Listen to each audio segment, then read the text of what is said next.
So we're on our long drive to the campsite. Now, for a lot of you guys that are purchasing your first camper, this drive to that first campsite can be a little nerve-wracking. Did we remember everything that the guy told us? Did our dealer even give us a demo? Some dealers don't, or they charge you for it. We've heard as much as $300. What we're gonna do is recommend that you stay here Monday through Friday, spend the night at our campsite, which is right on our property, as you'll see as we drive around, and that way the next morning when you wake up, your sales associate is still there at the campsite with you, which is great, without actually having to invite him and have him sleep on the jackknife sofa or something like that. So we're going to bring this unit down to the campsite. We're going to show you guys how to hook it up, how we recommend. Notice, safety belt. Yes, Eric. Yes, Eric, we do have that on. Our GM's real particular about us wearing the safety belts. So, guys, we'll see you at the campsite.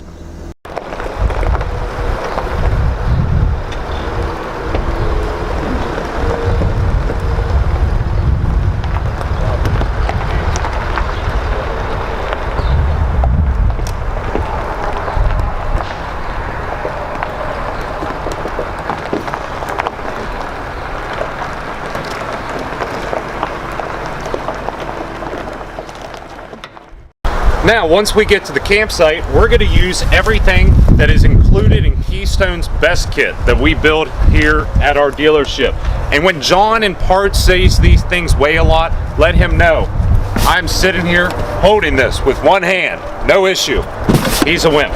So, the leveling bubbles, which we've got installed here already, are showing me that I'm off by 1 2x. Now, I'm going to go inside my front storage compartment.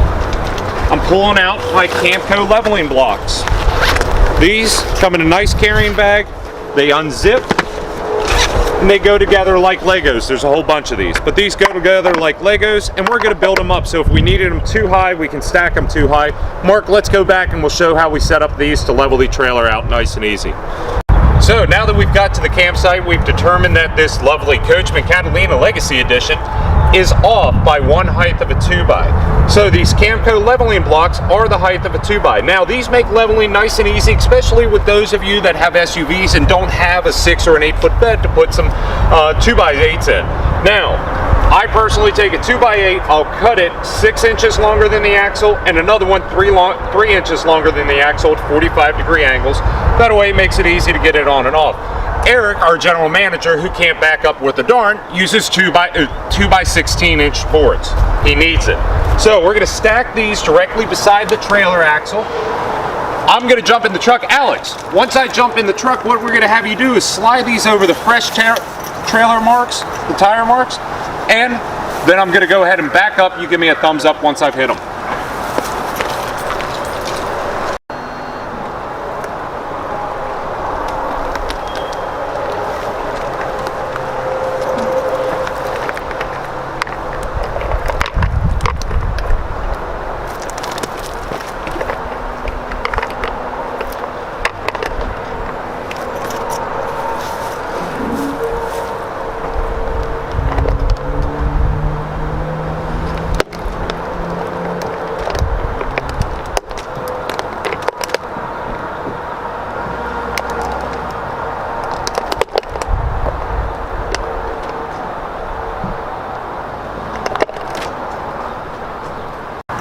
Next, to prevent some of the rock and roll that we experience out of trailers at times, we're going to install the X-shocks into these tires. All we're going to do, once they're preset, drop them right into there, crank down with the supplied ratchet. These 4 individual pivoting heads will lock onto these trailer tires, and that'll keep the trailer from moving. Now this kit comes with the ratchet and 2 X-shocks. Folks, we're going to do the same thing on the other side, but we're not going to bore you with it. Now the next thing we're going to do when we get to the campsite is we're going to make our power connection. The very first thing that should go on your power connection, and there is no debate over this, is a surge guard. I know a lot of you is going to tell me that you have been camping for years and you don't use a surge guard and it's not a big deal. Okay, most of us have somewhere between $100 and $150 surge protector on our TV, or at least a $25 surge protector. That TV is what, 400 bucks? This trailer MSRP is for what, $30,000? Please do yourselves a favor, purchase a surge protector or purchase the best kit, which comes with the surge protector. Now we have the 50 amp surge protector here. What we're going to do with the breakers off, plug it in, turn our breakers on, and then we're going to look for 3 green lights down here, which I'm sure Mark's not going to be able to see with the sunlight. I can see that we have 3 good green lights. Now, if we were at a campsite that only had a 30 amp adapter, we could obviously use our 30 to 50 adapter. Just keep in mind you're cutting the power almost in half, the amount of amps that is going to the trailer, almost in half. Well, we're not going to need that today. However, we are going to need our 50-foot extension cord. Reason why? This campsite that we've chosen, or the campsite you might have got put in at the campsite at the national parks, the power plug is on the wrong side. So we're going to need our 36-foot extension cord from the trailer, and then our additional 25-foot power extension cord that comes in the best kit. So we're going to go ahead and plug all that up, and we'll show you how to make your connection at the trailer next. All right, so next we're going to make our power connection. We're going to go find our metal side here, plug right into the trailer, turn, rotate, and lock. Then we're going to take our little locking ring on the outside. We're going to spin that on all the way over. Then we're going to run our power cord the whole way across to that power extension cord, make our trailer connection there. And that's just going to plug one end into the other. All right, folks, that's how we do that. Let's show you how we unhitch the truck next. Hey, I'm Junior with Keystone RV, so we're going to show you how to take this 4-point sway system off from Equalizer. This is the E4. Once we've lowered the tongue jack down, power tongue jack, and lifted it up this Legacy Catalina, we're going to flip up on our lever here, pull this L shape right out, grab a hold of the bar on either side. Now you can also use the tool to wedge in here, separate it. We're just going to give a jerk there. Come up here to the safety pin, pop this guy out, and we're going to do the same on the other side once we've got this done. Recommend putting these guys right back together so you don't lose either one of those. Pull our bar out, set it right on the ground. Now the next thing I'm going to do is I'm going to go ahead, start to lower this down.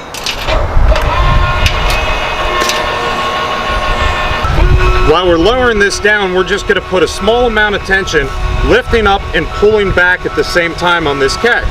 We're going to find the sweet spot. Again, guys, do not be using a hammer, a big log, or anything like that, trying to get these two separated.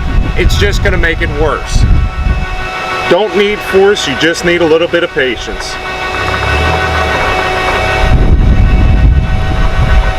Now, if your truck and trailer does not want to separate, rather than hit it, what I recommend doing, see right there was that sweet spot. If your truck and trailer don't want to separate, jump in that truck, hold that brake controller, drop it into drive or reverse. If you feel it's bounded in the front, drop it into reverse. If we feel it's bound back here, let's go ahead and put it in drive. Give us a little bounce, help separate that. Also, it was mostly just to show off my legs. Eric hates when I do that in the videos, but once we get clear separation of the trailer ball and the trailer hitch, we're going to come over here, disconnect our 7-way power cord. Just go ahead and wrap that in there for right now. I'm going to put my trailer lock in here to store it safely. Disconnect my safety chain, one of them. Come back, disconnect my other trailer safety chain. The reason we do it in this order is if the trailer decides to roll, I still had the safety chains hooked up. Now, last but not least, I'll disconnect my breakaway cable, I'll pull away, and I will secure my trailer hitch. This drop bar alone is $200, so we don't want that to go walking away. Either put that in the back of the truck, put it in the trailer, or purchase one of our bolt locks that key off your truck's ignition key and secure it while it's on your truck at all times. That way you can always just use your ignition key to unlock your trailer hitch. Again, any questions, give us a buzz, 1-800-232-3279. Now, we towed to the campground following all local laws and regulations with the propane tanks in the off position. We do have a little arrow right here to indicate which tank we're going to draw off of. And as you can see, we have a nice little red lens there. I'm going to turn the propane tank on. Remember, righty-tighty, lefty-loosey. Mark, just keep an eye there, and you're going to see this go from red to green. That shows that we have gas going to the lines. Now, the reason I have the cover pulled off and I'm not utilizing our easy access flip top is just so we can show everything nice and clear to the folks. So let's go inside, and we're gonna grab the stabilizing jack handle, and we're gonna go ahead and lower these stabilizer jacks the whole way down. Oh, actually, right here it is. Now we're just gonna lower these stabilizing jacks down here. Now, what we're looking for, now you can always put blocks under here. What we're looking for here is once this jack makes contact with the ground, rotate the handle once, and once only. So, I've made contact with the ground, the handle's right here. We'll rotate it once. You are not trying to level the trailer off of a stabilization jack, okay? This goes back to Cousin Eddie at the campground. We'll get into the videos with him. That's one of the things he'll tell you. You can get an inch or so out of the jacks. No, you can't. Never try to level off your stabilizing jacks. They're there just to stabilize the trailer from rocking back and forth. Now, as you can see, it does a pretty good job just with one down. So, we're going to go around and we're going to lower the rest of these down. Just do the same at home. You can always put a block underneath there if you need more assistance, if the trailer is in a low spot or something like that. So, let's go inside and let's finish getting ready to go camping. We ready to go yet, Mark? Oh, we're going, okay. Obviously, my wife didn't marry me for my dance moves. So now what we're gonna talk about, we've got the power hooked up, we've done side-to-side leveling with this. The trailer is actually level front to back. You're gonna use your side bubble to do that. We just got lucky when we unhitched it, it was perfectly level. We'll still show you how to adjust that. You'll do that with the power tongue jack. Next, we're gonna put our entry stairs out on this Coachman Catalina Legacy Edition. What we're gonna do is just grab right in the center here, drop this down, grab the middle one, grab the bottom one. Now, I'm going to tell you the last and final step is give this thing a little bit of a seat before you put your full weight on it, because they like to stick, doesn't matter what brand it is, just a little bit up, and we don't want you to fall off. So give it a little boot, grab a hold of your handle, bring it around, latch your trailer, door latch right there. Now we're going to go inside, we're going to go ahead and put the slide out. Alright, so the next thing we're going to do is we're going to put our slides out. Just going to press and hold on these buttons. Now on this one we have two different types of slide systems on here. One's a Schwintek, one's a typical rack and pinion style slide. So we're going to hold and our slide's going to go out.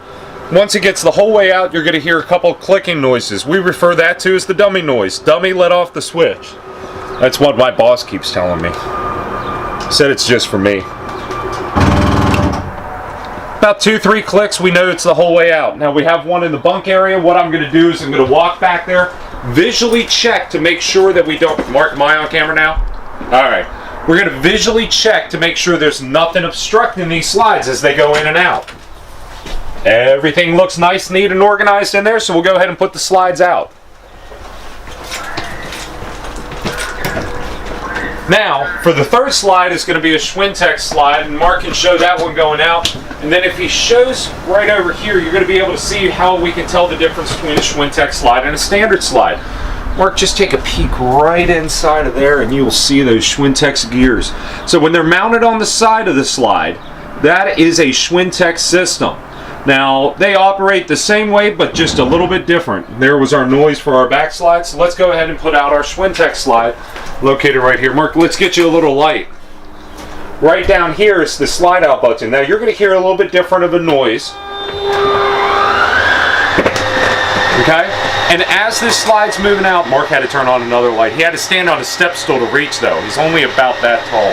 So, as we're throwing this slide out, this slide's actually calculating itself the whole way out. So once it gets out, you'll hear, and you know it's done. It'll go, and we're all the way out.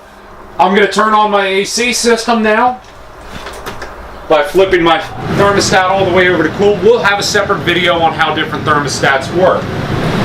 Now I want to turn on my AC, that way I make sure everything is getting nice and cold. The next thing I'm going to do is make sure all my faucets are closed and snug tight. Here, in the bathroom, in the shower, I know what you're thinking, but if you have a bath and a half, check those as well. The reason for this is we're about to make our water connection. So the last thing I want is to make a water connection with one of these faucets part of the way open.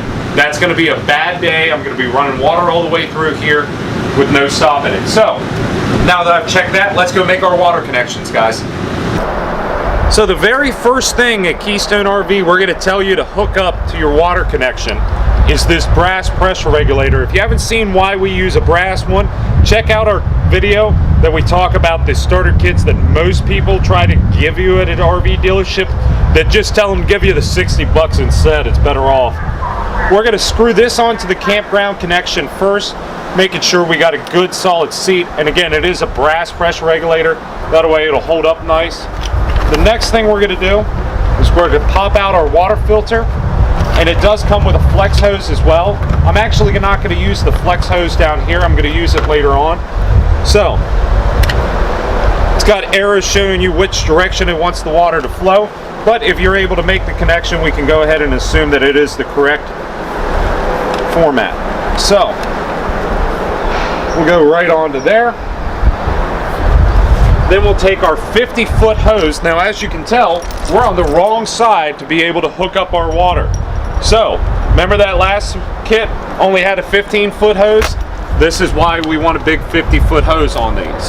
So, we're just gonna make a boring connection here. Mark will catch us back up over at the other side where we're gonna make our connection onto the trailer.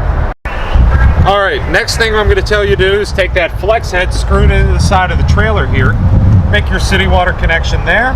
The reason I'm going to tell you to do it in this way, that way, whenever we hook our hose up here, it doesn't kink. Now, this nice premium hose has a feature already built in to help with that. I just want to make sure that we don't have any issues. I also like to personally run a 45-degree adapter. Our parts departments do keep those in stock. So, once we've got that all connected, we'll go ahead and turn the water on, and we'll go over here to the hot water heater, and we'll start to bleed off the water out of the air out of the hot water tank. So once we've made our city water connection, what we're going to do is we're going to come over to the hot water heater door, drop it down, open it up. We're going to hit this little brass valve at the top. It's our pressure relief valve. And as you can hear, we just got this one out of storage, and we de-winterized it, and now we're going to bleed out any air that's in the tank so we get some water coming out of here. And the idea behind that is we're going to turn our electric element on, and there we got some water. We're going to get a good flow of water. There we go, nice flow of water coming out of there. Reach down here, hit the electric side to our hot water heater. It's a little black switch on this Coachman Catalina Legacy Edition. That way we're running off the campground's electric to heat my water. Now when it does come time to take a shower, I'll go ahead and flip on the gas side on the inside. That way I'm running dual sources, both gas and electric. Becomes a quick recovery hot water heater. It's going to simulate close to 18 gallons of hot water coming out of that shower head. So I'll get a little bit longer of a shower. So I got nice long hair, so I got to worry about that. I bet you're wondering why I'm wearing a sewer hose around my neck. I'm not sure either. But here at Keystone RV Center in our best kit, we're going to provide you with the Rhino Extreme Sewer Hose. This is the super flexible one, the one that you can crunch and everything else, not like the junky one in all the other dealerships kits. This is going to connect right onto here. It's got 4 locking points, same as on here. So what you're going to do, you're going to make your sewer connection, lock on tight, keep your knife valves closed until it's time to dump. The reason we tell you to keep it closed is if you open it, what's going to happen is all the liquids are going to flow out of your black tank, your septic tank, and none of the solids are going to. To put it nicely, that's going to be a bad problem. Now notice these do have the beautiful end caps on them, so you can either store this in the bumper or you can actually store this pretty much anywhere because it's got the nice locking end caps. So we're going to take our other one, toss that cap right there, that cap there, make our 20-foot sewer connection. Then, this I found amazing. They even have them for our 90-degree elbow that's going to go onto our campground fitting. So we're going to take our campground fitting, we're going to put that into the campground spot, and we're going to take Revolution head. It's got the 360 head. We're going to take this, clip that right onto there, then take our end cap and twist on. Once we've made it our connection there, we can just go lock it into place. So everything will stay nice and in place at our campground. So now that we've made our sewer connection, let's go show you how to monitor your black tank and all. Mark, do you have my good side? All right, so Eric keeps telling me there is no good side with me. We do have our tank monitoring system here now with Coachman Catalinas. Whether they're Legacy or SBX, they're going to do about the same here. We have a battery system that we can check to see where our battery's at, which ours is fully charged because it's plugged into that surge protector into the campground and charging. We do have a fresh connection that we can check, which we have filled up right now in case we run out of water at the campground. We have a black tank, we have a gray tank, and we have a galley tank. So we have the gray tank, which is going to be shower water, black, which is going to be septic water, and we have galley, which is going to be our kitchen. We also have a water pump down here. If I wanted to draw water from my holding tank, that's how I would do it. We also have a gas side of our hot water heater that we can turn on there. Again, we're running it on electric outside, but we can always flip on the gas side to give us a dual flame source and simulate 18 gallons of hot water when we're showering. But the electric will be enough to give us hot water while we're doing our, wow, it's already hot. Doing all our dishes, hands washing, things like that. Next, let's take them through the fridge, Mark, and show them how that works. Now, Mark is correct. This is not a really difficult fridge. There's one button to work on this. They've really done a nice job with this new Nora cold fridge, the Catalina's press getting in. So just press in on the button, press and hold, gets me a little green light, turns the light on inside the fridge. Mark, does the light stay on whenever you close the door? No, it does not. You sure? Yep, I've checked. He is short enough to fit in there. I knew he would know that answer. So, another thing the Norcold does, once you get back, you don't want to leave this fridge closed because there will be no more power going to it, and it will give you a moldy experiment. So, pull out on the handle halfway, and you can press in on this little gray lever here, and that'll kick out. So, get the door about halfway closed, press on that, and as you can see, there's a nice little air gap there to allow the moisture to help evaporate. Mark, how do you say that one? Evaporate. There, say it together. Do it enough times we might get it right, but we're not going to do cuts and edits and everything else. You get it the way we get it, guys. All right, Mark, once we get the oven lit up, we can go ahead and start cooking our pizzas. So let's get that going. All right, so now we've turned our propane on outside. The first thing I'm going to tell you to come in here and do is bleed off any air that happens to be in the system. Now, you noticed, turn the stove on, 1, 2, 3 clicks, and that's it. If it doesn't light by the third click, shut the burner off. Now, the reason we're doing this is to get the air out of the lines that happens to be in there, because when we go to fire up the refrigerator on gas or the hot water heater, if it has any air in the lines, it's going to create an issue. So that's how we light that. Then we'll go over on how to light the oven next once Mark gets a better angle. Alright, so now we're going to go ahead and light our pilot for our oven. We're just going to take our lighter, we're going to warm up this little probe right here at the end where the pilot will come out for about 10-15 seconds. Once she's nice and warm, and we might have done a little off-camera magic to warm her up ahead of time, we're going to press in and get the pilot lit. Once we get that pilot lit, you can see that, we're going to hold it for a couple of more seconds. Now that we got a good clean pilot, we're going to rotate it all the way up to broil. We're going to let that run on high broil for another about 15 seconds or so. And the reason we're doing this is to get all the air out of the line. Remember how much air we had inside the range. Think of how little we use our oven. We're going to have that much more air in there. So now, as you can see, we had a good clean blue flame on my side. Mark, your side looks good too. We're going to dial that back. Mark, what's the pizza say? 350? Eric, I swear we are not cooking pizzas inside the RVs. Eric's our GM. Eric's actually mad because we're not inviting him down for the pizza. But let's go ahead and get this thing up to temperature. And Mark, we're going to have pizza later. Alright, so next we're going to want to eventually use the toilet on this camper. This has a foot flush toilet from Thetford in this Coachman Catalina Legacy Edition. So we're going to push our pedal halfway down to fill it. As you can see, it's filling up the toilet. Now, and this will be the only time you see me play with this because it's a new unit. You can see this line that runs the whole way around there. We refer to that as our fill line. So we're going to fill this holding tank, the toilet, the whole way up to the fill line. As you can see, we're right about there. 4 times, folks. So that was once. We're going to do 3 more times of filling all the way up to the line. Then we're going to drop our chemical in. The reason we do that is that way we have a good baseline of water in there. Now, we might have done some off-camera magic and already filled this 2 times before. So this is actually our 4th time filling up the line. We're going to go ahead and fill it all the way up to that line again. Just about there. There we go.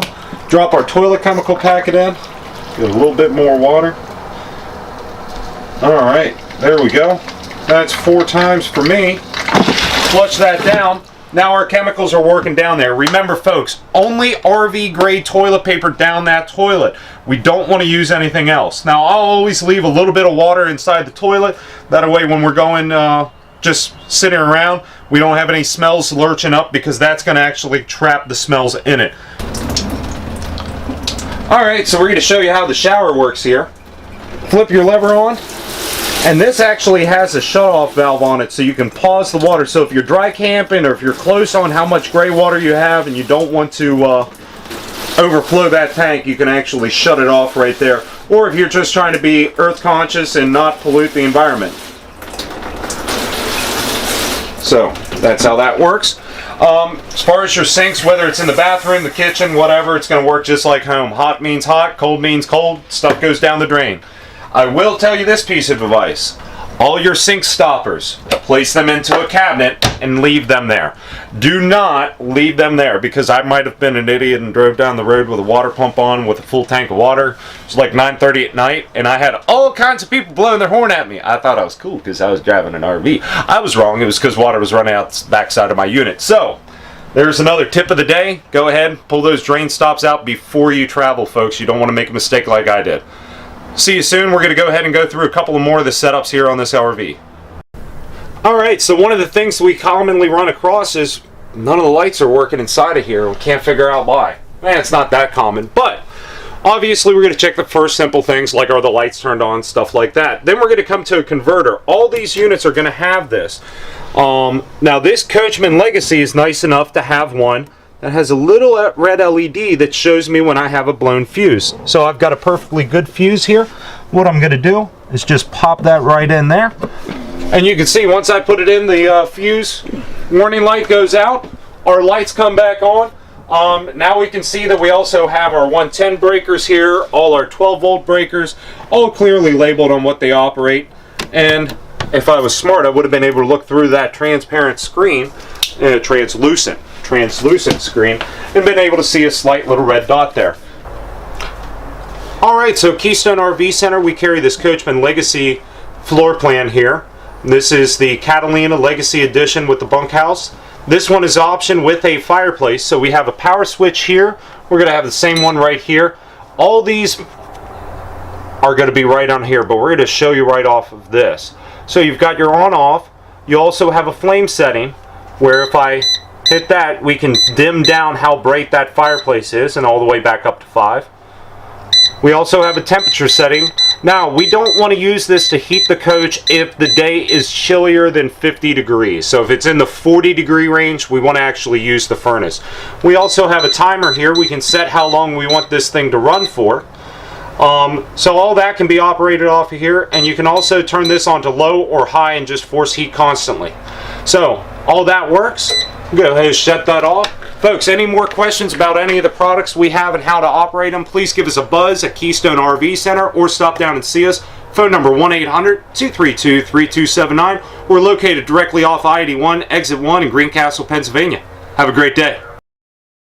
Hi, I'm Junior with Keystone RV Center. We almost got completely done with the video, and my boss said, well, you didn't show them how to operate a microwave. And I said, our fine viewers, the fine customers that we have at Keystone RV are smart enough. He said, well, I'm not. Eric, I'm not going to disagree with you. So I'm going to show you how a microwave works, Eric. Right here you have a bunch of numbers. If you press 1, it'll show up there. So if I want 1 minute, I will press the 100. Okay? If I want 3 minutes, I will press 300. If I make a mistake, I can hit reset. If I want to start it, I'll hit the start stop. If I want to stop it, I'll hit the start stop. If I want to open it, I'll hit the little finger button and it opens. Eric, I believe our customers are smarter than this. I don't think they need the microwave video. But you do, so you're the boss, you'll get it. So when you're disconnecting the power cords from the campground, what you're going to do is just grab a hold here, just give it a tug. This one's got the nice finger grips here and here. Give her a pull separator. Then for the rest of the packing up of your RV, you're basically just going to do the direct opposite of what we're doing. Or you have newbies do it for you. And that's the way we like to do it here at Keystone RV Center. Folks, any questions, give us a buzz, 1-800-232-3279. Have a great day.